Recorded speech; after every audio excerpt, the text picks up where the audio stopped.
There are seasons when the hand of God feels less like a healer's touch and more like a wound. When his no cuts deeper than any sword, when his silence echoes louder than any answer, and the faith that once felt like fire now feels like frost. And yet, it is there, in that raw ache of confusion, that grace begins its most secret work. Because divine love is not sentimental, it is surgical.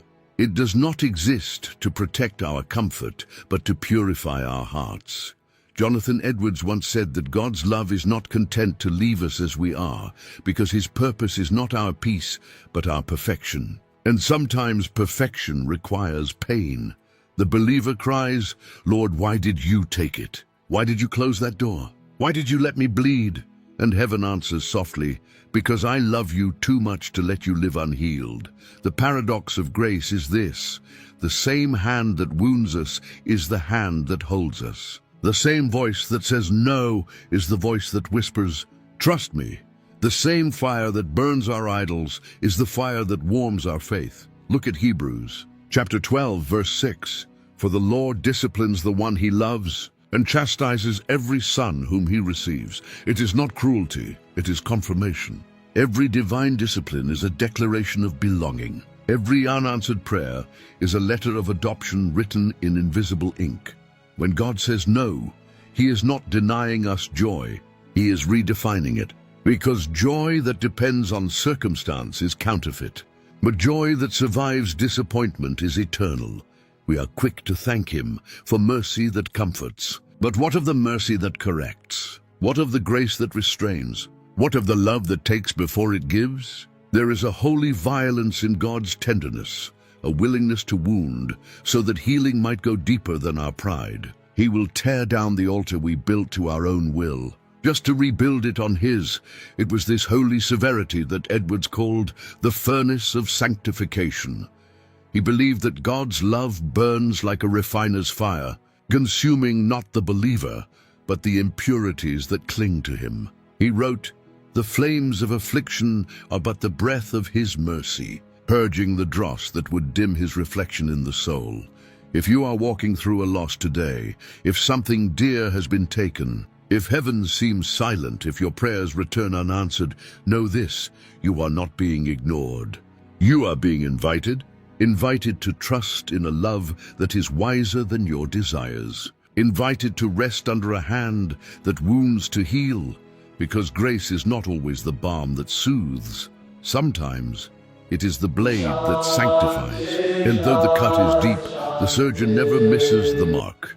So do not mistake pain for punishment or silence for absence. In both, the Spirit is near, cutting, cleansing, creating something you cannot yet see. For every no of God hides a greater yes that only eternity will reveal. Psalm 119, verse 71 says, "It was good for me that I was afflicted, that I might learn your statutes." Affliction is a strange tutor, but it is faithful. And when its lesson ends, the soul stands cleaner, softer, more alive than before. So when grace hurts, when love wounds, remember, the hand that holds the scalpel also bears the scar. And the wound that bleeds you today may one day be the place where his glory shines through. If this truth is speaking to your heart, comment below with your city and country. Let us see where this message of holy grace is reaching today. There is a kind of mercy that gives, and another that denies. The first fills the hands, the second empties them, and yet both are grace. The mercy that denies is the one that most offends the flesh. It is the moment when God closes the door you prayed would open, when the path you begged to walk ends at a wall built by his own hand. You stand there in disbelief, whispering, "Lord, how can this be love?" But divine love does not serve our expectations. It sanctifies them. It refuses to endorse the idols we baptize as answers. It will not bless what would blind us. Jonathan Edwards wrote, "God's denials are not the withdrawal of his favor, but the reformation of our desires." He understood that the refusal of heaven is sometimes its greatest tenderness, because the gift you lost might have become the God you worshipped. And so the Almighty, who will have no rivals for your affection, takes back what your heart began to love more than him. It is not cruelty, it is covenantal jealousy. He loves you too fiercely to let your soul be enslaved by anything less than himself. When God says no, it is never revenge. It is redemption. He frustrates the plans that would destroy you quietly. He wounds the pride that would harden you eternally. He blocks the road to Egypt so you can find the wilderness where his glory appears. Look at John chapter 15. Verse 2. Every branch that bears fruit he prunes, that it may bear more fruit. Pruning feels like loss, but it is love disguised as pain. The vine dresser's knife never slips. He cuts only what would limit the harvest. And when the branch bleeds, it is only proof that life still runs through it. Many believers cry out, "Why would you take this, Lord? It was good." And heaven answers, "Because even good things become dangerous when they replace me." God's no is often his greatest kindness. He will tear down what you thought was essential to show you what is eternal. He will deny what you wanted most to give you what you needed most, himself. We learn this not in victory, but in deprivation. Not when he multiplies, but when he subtracts. For in subtraction the soul is stripped enough to see clearly. Edwards compared this mercy to the refining of silver. He wrote, "The Lord keeps the soul in the furnace until he sees his own image reflected there. Then he knows the work is done." That is the meaning of holy denial. It is not rejection, but reflection. The no of God is never empty. It is always aimed at glory. When you lose what you loved, do not curse the heavens. The one who closed the door still stands on the other side, holding the key. You cannot yet see the room he's preparing, but he knows its walls are safer for your soul than the one you begged to enter. Every disappointed dream, every unanswered prayer, every blocked road, these are the fingerprints of mercy in disguise. The cross itself was God's no to comfort and his yes to redemption. And the Son who prayed, "Let this cup pass," drank it instead, so that every cup we drink now might heal us rather than condemn us. So when grace denies you, it is not distance, it is design. When God takes something from you, it is because he intends to replace it with himself. And when he says no, it is never silence. It is the sound of eternity rearranging your heart. If you have ever faced God's no and later saw his mercy behind it, share your story in the comments. Your testimony may help someone else endure their pruning with faith. There comes a moment in every believer's life when God stops arguing and starts undoing. When his hand no longer comforts but constrains. When the gentle shepherd becomes the relentless potter, pressing the clay until the form he imagined appears. This is the collision between human desire and divine sovereignty, the breaking point where true surrender begins. Jonathan Edwards once wrote, "Grace is not the approval of man's will, but the conquest of it, and that is where love becomes severe. For God's tenderness is not weakness. It is a force strong enough to shatter pride. He breaks us not to humiliate, but to heal the fracture of self-worship. Because sin is not merely doing wrong, it is wanting to be God. We pray, 'Lord, let your will be done.' But what we often mean is, 'Let your will look like mine.' So grace answers, 'No.' And in that no, everything false begins to fall apart. The hand that blesses also bruises, because only the bruised can be filled. The unbroken remain proud, and pride cannot carry glory.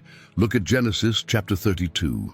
Jacob wrestled through the night until the Lord touched his thigh and left him limping. That limp became the mark of his new name, Israel, the man who had seen God and survived by surrender. He walked differently from that day, not because he was weaker, but because he was finally free.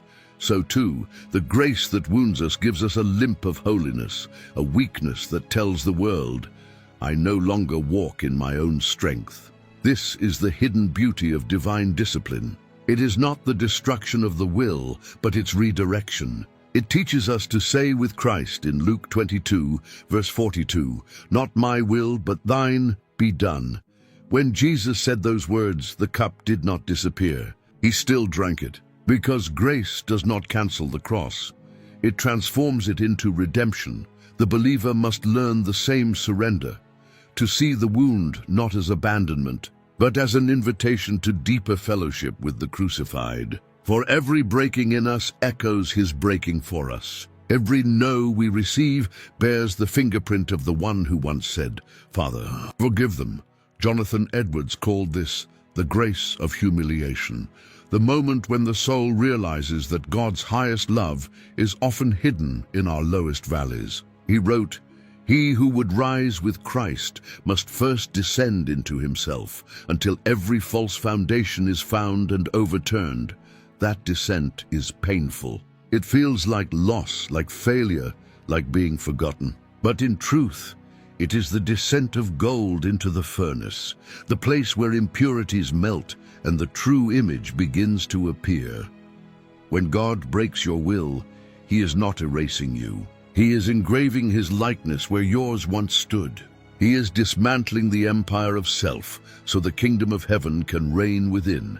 It may look like defeat, but it is deliverance. It may sound like silence, but it is a song of sovereignty, a melody that only the crushed can hear. And when you rise again, you will speak differently. You will love differently. You will pray not for relief, but for refinement. You will thank him not for what he gave, but for what he took, because what he removed was what you could not survive keeping.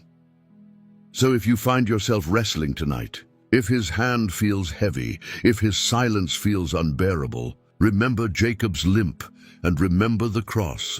The wound is not the end, it is the beginning of holiness. If you've ever been broken by God, only to find healing in his hands, write in the comments, "He broke me, and I'm grateful." Your confession may remind someone that pain is not proof of God's absence, it is evidence of his pursuit. It is one thing to believe that God is love. It's another to feel that love while your world is burning.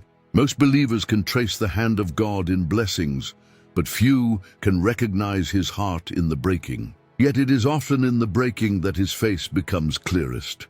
Suffering is not the opposite of grace. It is the stage on which grace is revealed. The same fire that blinds the proud becomes light for the humble. The same storm that terrifies the flesh teaches the soul to walk by faith. Jonathan Edwards called this the strange mercy of affliction, the paradox, where pain unmasks the counterfeit gods we loved and drives us back to the one who alone can satisfy. He wrote, "God permits our comforts to perish, that our faith might live." There are moments when everything you depended on begins to crumble. You pray, but heaven seems made of brass. You serve, but your strength runs dry. You love, but love is not returned. And in the echo of that emptiness, you begin to see the truth. You had mistaken the gifts for the giver. Pain is God's way of removing the fog. When he allows the world to disappoint you, it is because he intends to become your world. Look at Psalm 51, verse 17. The sacrifices of God are a broken spirit, a broken and a contrite heart. O God, you will not despise. He does not despise brokenness. He dwells in it. Brokenness is not a flaw to be fixed, but an altar to be filled. Every tear, every scar, every unanswered question can become a vessel of his presence. We learn through pain what comfort could never teach us, that God's nearness is not measured by ease, but by endurance. That the truest love is not the one that shields from suffering, but the one that sustains through it. Think of Mary at the foot of the cross. The angel who once said, "You are blessed among women," did not return to explain the nails. Heaven was silent, but not absent. The love that had once spoken now bled before her eyes. And that was grace, terrible, glorious grace. So it is with us. God's love sometimes looks like loss because he loves us beyond time. He loves us not for our comfort, but for our conformity, that we might be made like his Son, and likeness to Christ always passes through the fire. Edwards compared affliction to the chisel in the sculptor's hand. He said, "Every blow is the proof of a design, and the stone that feels most struck is the one being most shaped." So, do not despise the blows. They are the rhythm of redemption. Each strike is mercy in disguise, a love so deep it refuses to leave you unformed. The grace that hurts is not reckless. It is precise. It cuts only where corruption hides. It exposes not to shame but to cleanse. And when it seems you have lost everything, what remains is what you were always meant to keep, Christ himself. When the fever of affliction passes, you will find that you did not die. Only your idols did. And in their ashes, something new will grow, a peace that pain cannot touch and joy that circumstances cannot steal. For those who endure, the wound becomes a window. Through it, light enters, fierce, holy, redeeming. And one day you will look back on the scar and whisper, "That is where he loved me most," because the truth is simple and terrible and beautiful all at once. Every wound from his hand carries the shape of a cross. If you've ever found God's love inside your pain, share this message. Someone near you may be confusing their wounding for rejection, when it may, in truth, be their healing. There is a moment when suffering stops being a question and becomes worship, when the soul no longer asks why, but who, when the pain that once seemed meaningless begins to burn with a hidden purpose, and praise starts to rise from the ashes, the saints of old called this the miracle of the broken. Hallelujah, the song that cannot be sung in comfort, only in crucifixion. Jonathan Edwards wrote, "The purest praise is that which rises through tears, for it has passed through the furnace of love and come forth refined."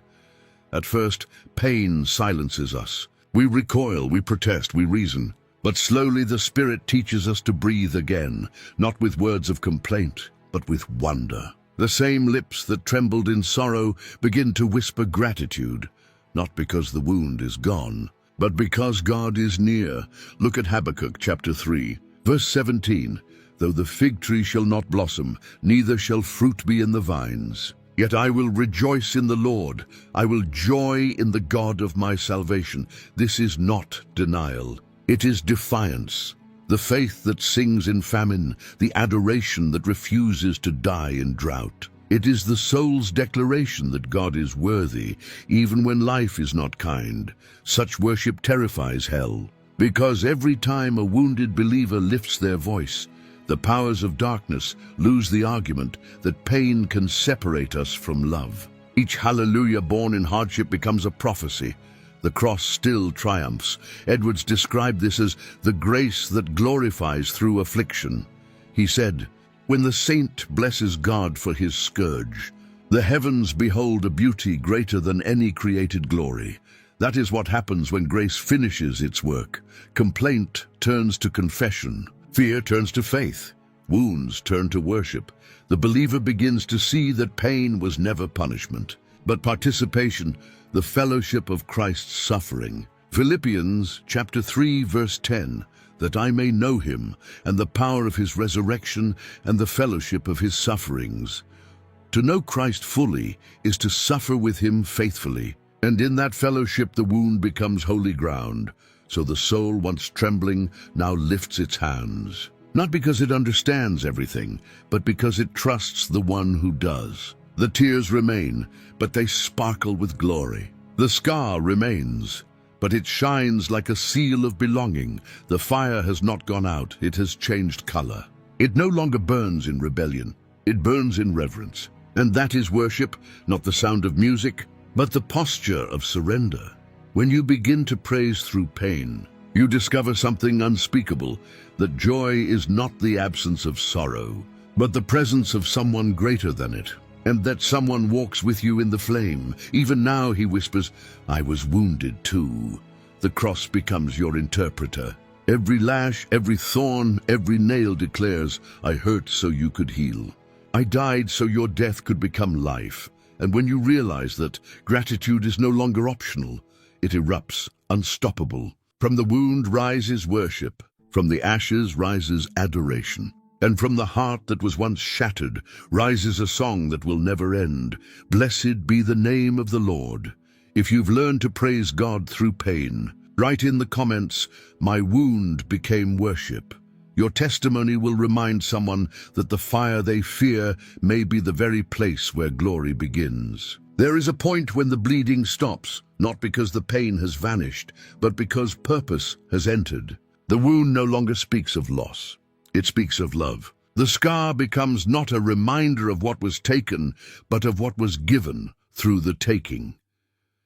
Grace, when it finishes its hidden work, always leaves a mark. The healed carry holy evidence, scars that shine like parables. They are not decorations of survival, but declarations of redemption. Jonathan Edwards once wrote, "The saints' scars are the handwriting of grace, the record of a God who does not heal by hiding, but by transforming. In the beginning, we begged God to remove the pain. Now, having passed through it, we beg him never to remove the memory, because the scar has become sacred. It is proof that the flame did not consume, it refined. That the cross we feared became the crown we now bear." Look at John chapter 20, verse 27. Jesus shows his hands and side to Thomas. He does not erase the wounds of Calvary. He glorifies them. The resurrected Christ still bears scars. Perfection remembers pain, not to relive it, but to redeem it, and so must we. The believer who has suffered deeply is not ruined. He is radiant, for the same grace that cuts also consecrates. When we rise from trial, we carry pieces of heaven stitched into our flesh. Your story, your loss, your heartbreak, they are not random chapters. They are verses in the larger song of His mercy.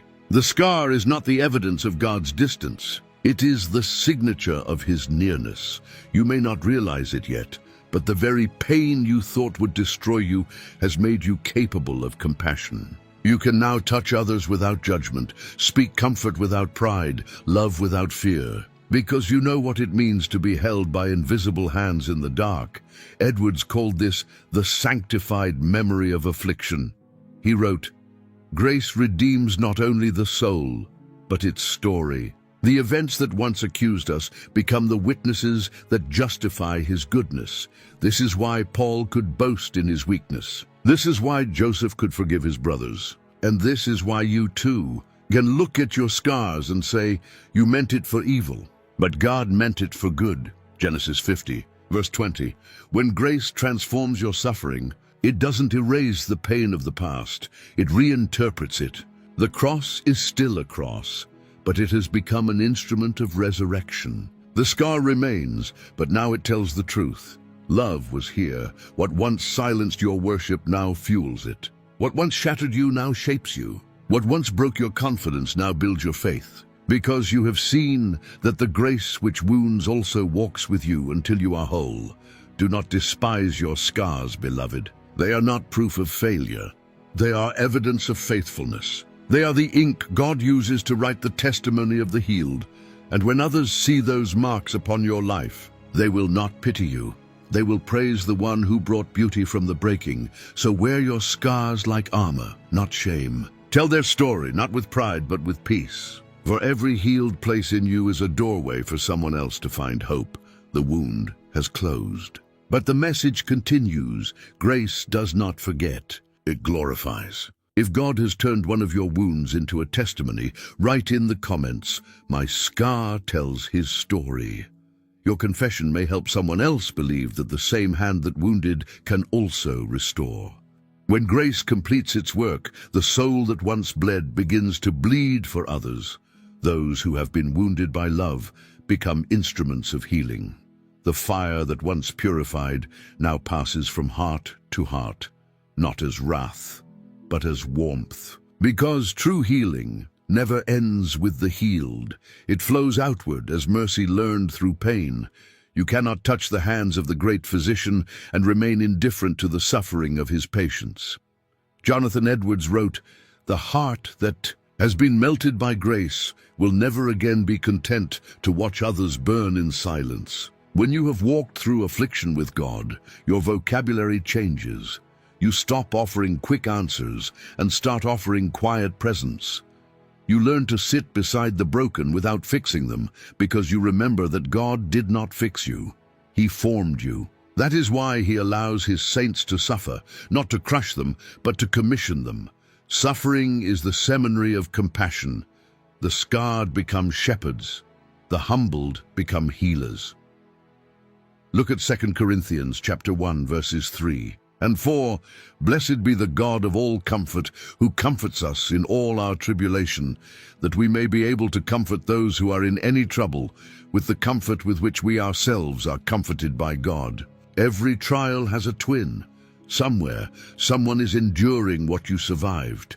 And when you speak from your scars, their silence breaks. When you tell your story, their shame begins to melt. Because healing, like fire, spreads when shared. Edwards called this the communion of suffering.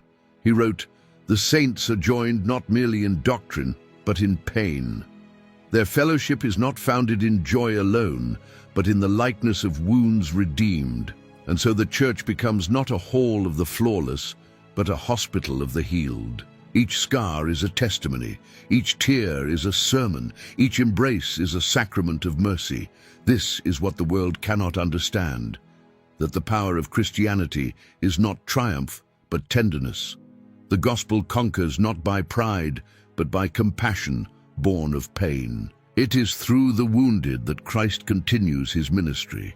When you look at your scars and feel the old ache, remember, they are the fingerprints of purpose.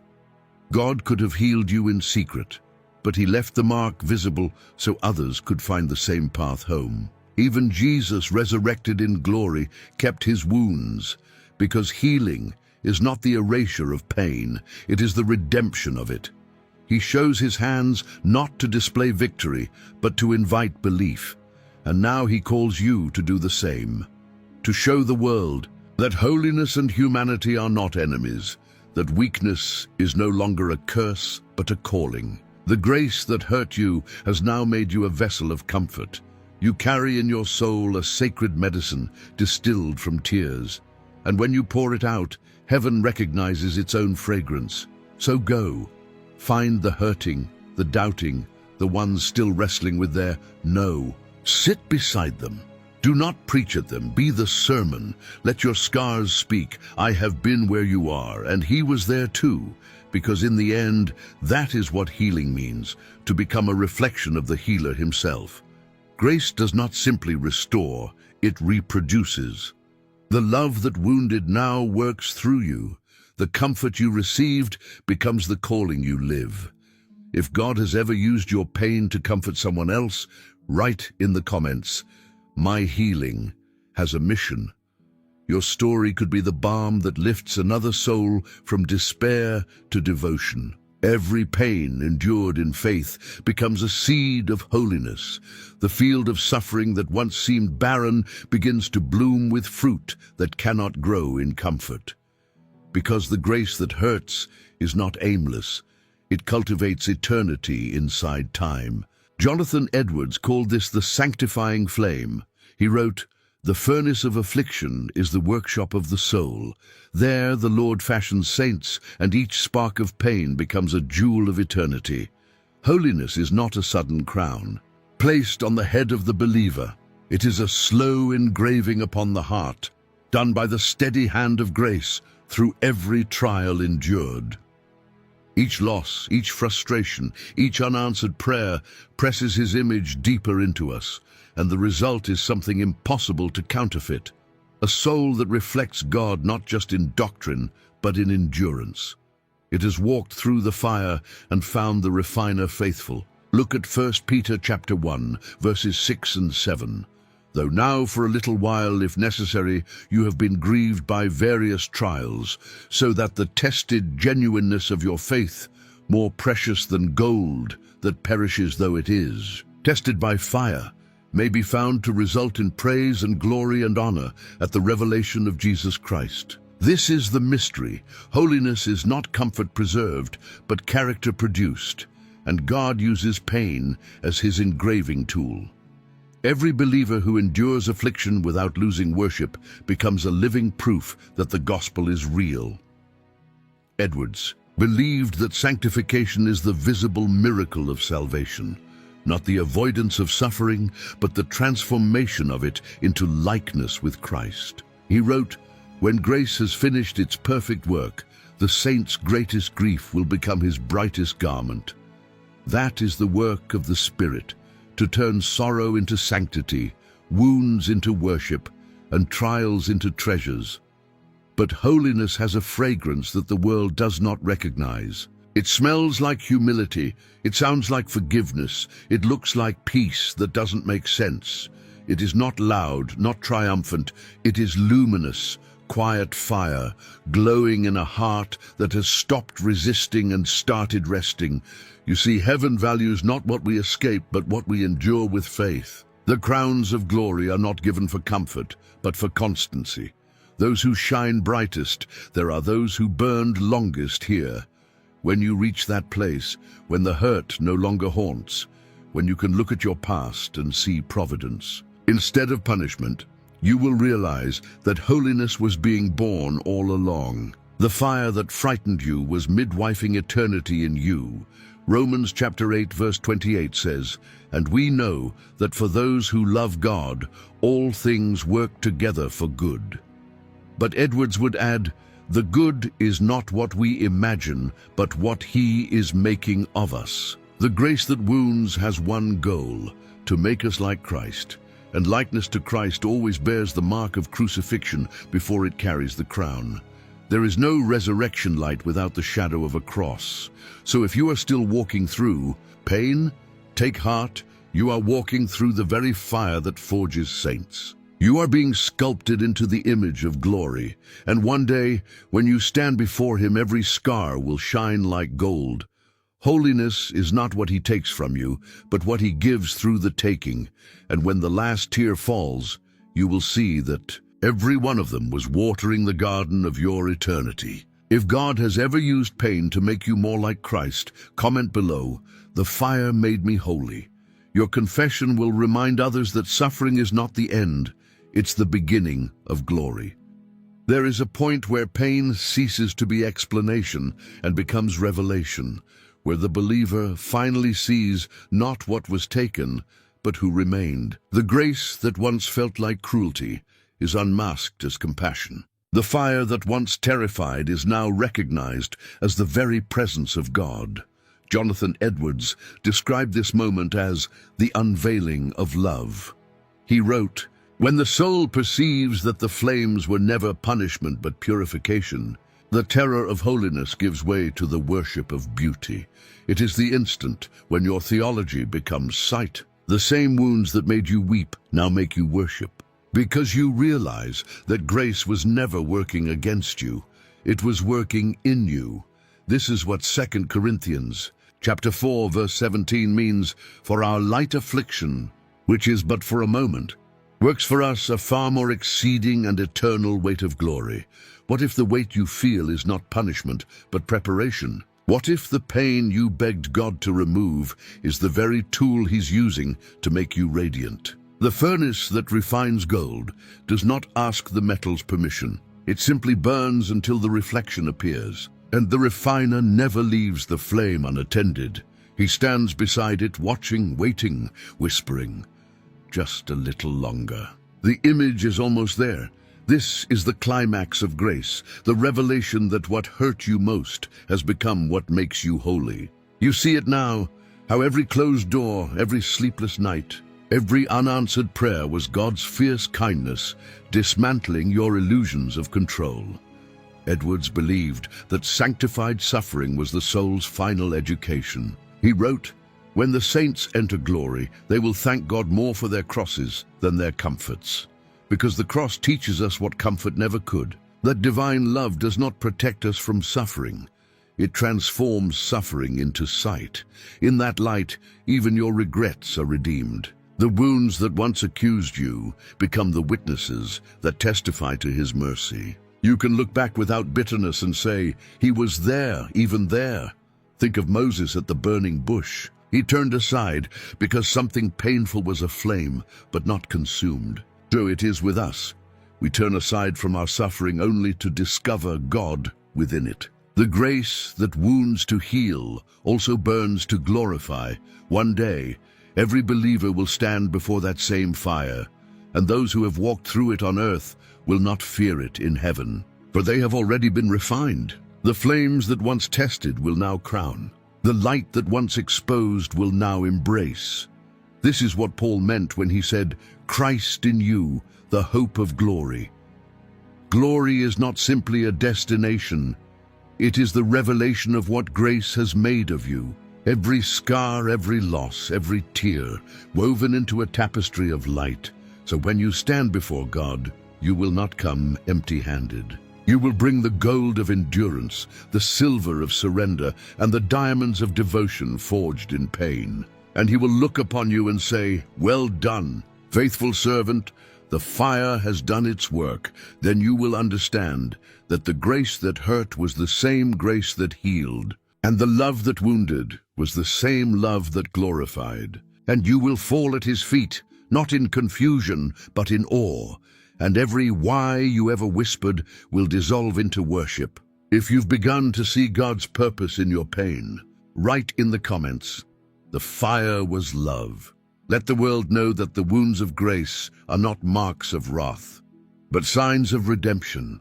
When all is said and done, when the fire cools, when the tears dry, when heaven itself explains what earth could not, we will stand in awe before a love we never understood, a love that refused to indulge our comfort because it was busy saving our souls.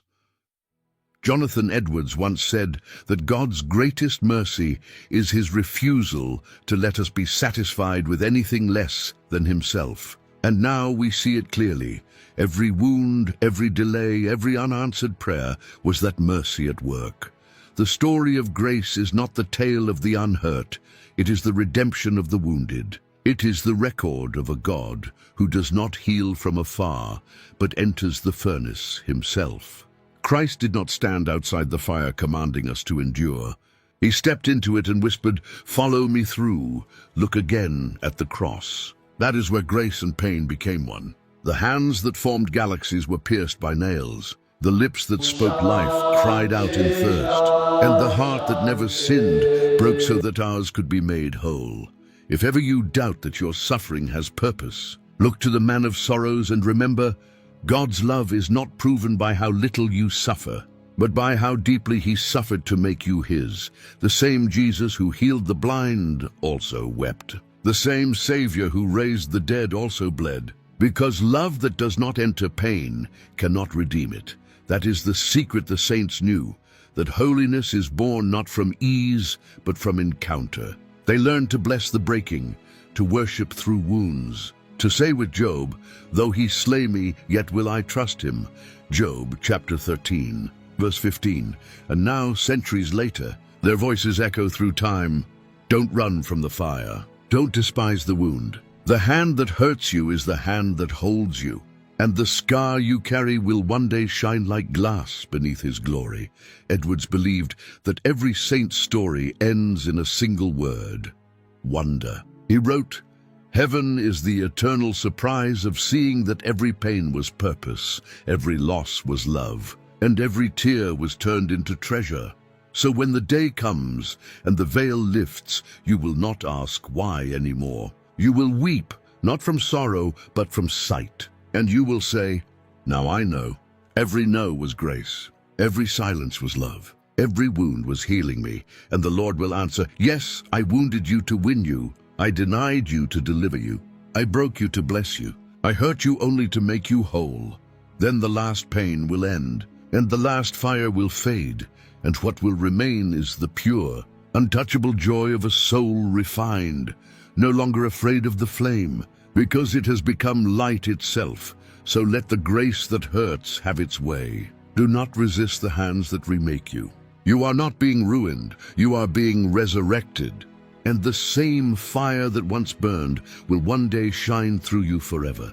If this message has spoken to your heart, share it. Someone near you may be standing inside their own fire, and they need to hear that the flame is not judgment. It's grace in disguise. Comment below with your reflections, your city, and your country, so we can see how far this testimony of holy love is reaching. And if your soul longs for messages that awaken reverence, that refine faith, and reveal the God who still walks with his people through the fire, subscribe to the Standard of Truth, Jonathan Edwards, and join us in this journey toward a faith that can still burn, and yet